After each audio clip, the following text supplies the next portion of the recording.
Hey guys, welcome back to Homestead Prepping and Survival. Well, I had all the chickens out. They were all over on that side except for the Wyandottes and Sue.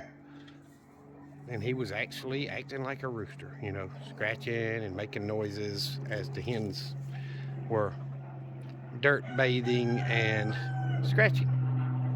So had 6 hens and I'm like, where's the seventh one? See if I can zoom in for y'all. She's in there trying to pay her way through life. It's early in the day, or early in the afternoon, I should say. But egg count's kind of low right now. The first pen I think had 5 or 6 in it, 5, and then like 2 in the middle and 1 on this last pen. So not very many, considering. But I've been getting, as y'all know in the other video, 14 to 19 quite a few days in a row. So I'm not going to complain if they take a break. I've got a lot of eggs in there that I've got to get put up. So anyway, just got the camera out. By the time I got it set up, of course, the older chickens had come over to this scratch, and I had thrown some over here, but they demolished it. I threw some over there, same time, but either way, they came over and interrupted the Wyandottes and Sue before I could get the camera set up good. It's fun to watch them when they're not fighting.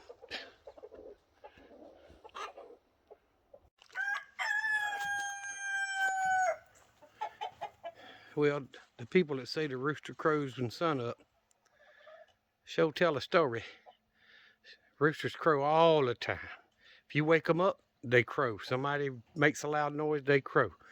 If somebody, like early in the morning before daylight, if I crank a truck, they crow. I've been out here and they crow at 3 o'clock in the morning. Something woke them up. Yes, they crow first thing in the morning, but they don't ever shut up. That's why a lot of places won't let you have roosters in town. And they make more racket than the hens do. Not just the crowing, but raising sand. But either way, it's been a rather long weekend, and it's Sunday evening.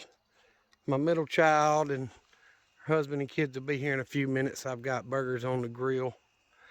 They have sold the house that they lived close to me, and they were getting the last little bit of their stuff out so the new owners can take possession. And I had a box blade over there for the tractor, and I had a 6-foot bush hog finish mower over there that I bought 5 years ago and never did anything with. It looks worse now than it did when I bought it, but whatever. It needs new rollers on it, but with this tractor, if it runs like it's supposed to, the hydraulics will hold it where I put it, so it really doesn't need the wheels. But the old Harry Ferguson, those hydraulics are either up or down. They're not in the middle. They won't stay where you put them. They're either up or down. But since they quit, they don't either one right now. But either way, I didn't get off work at all last week in time to get by Napa and get oil filter and oil and all that stuff for the tractor. So I'm not going to crank it and run it.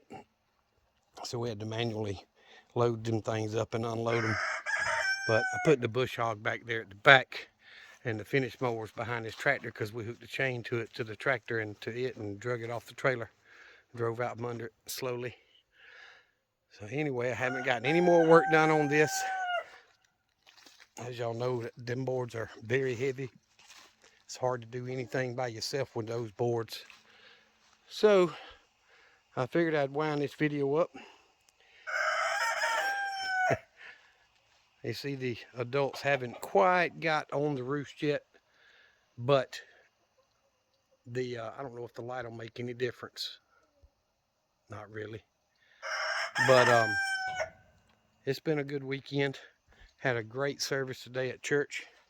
If y'all are in the area, you're welcome to stop by and worship with us. We had a guest speaker today, and he moved a lot of people. So it was really nice. But either way, they had a big dog house for their 2 big outside dogs and didn't want to take it to the new place because they've only got 1 dog now and it comes in and out. And, well, 2, but they both stay inside and let them out. But the front piece of OSB come off of it when we were unloading it. That's a big old heavy dog house. So I'm going to screw it back on. He borrowed my drill, so we'll screw that back on, and Sparky there will have him in what I call a condominium, as big as that thing is. But either way, I'll get the feeder moved over and all that stuff probably this week if I can get home before dark. And the weekend coming up, time changes. Springs forward an hour. So instead of it being 6:30, 6:45, whatever it is right now, it would be 7:30, 7:45. So it gives us a little more time to do stuff after work. And in my case, sorry, I'm hearing the burgers.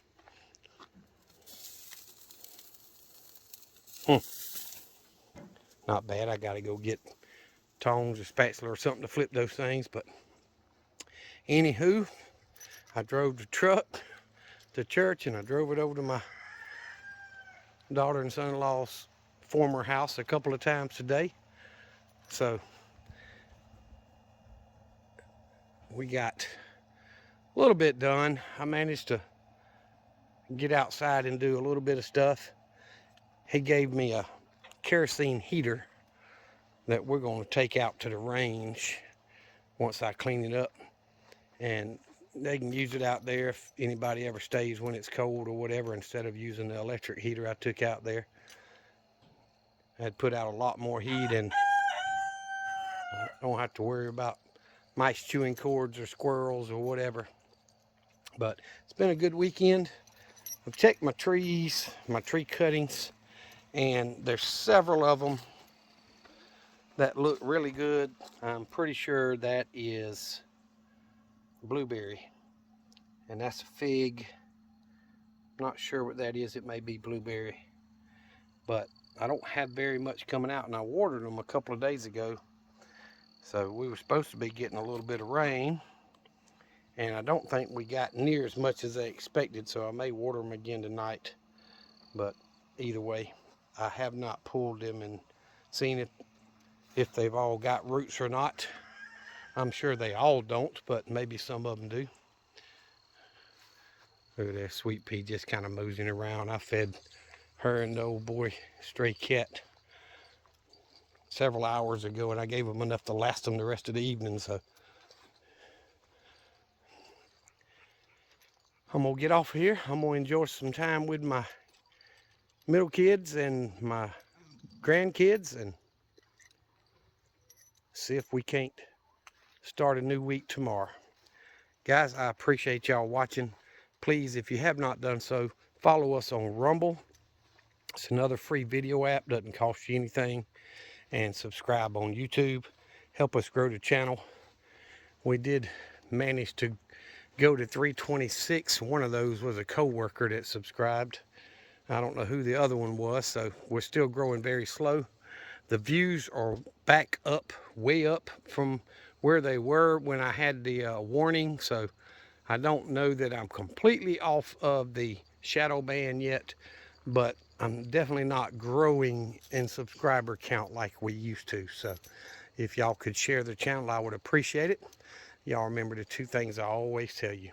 Jesus loves you, and so do I. Y'all be safe. Be prepared.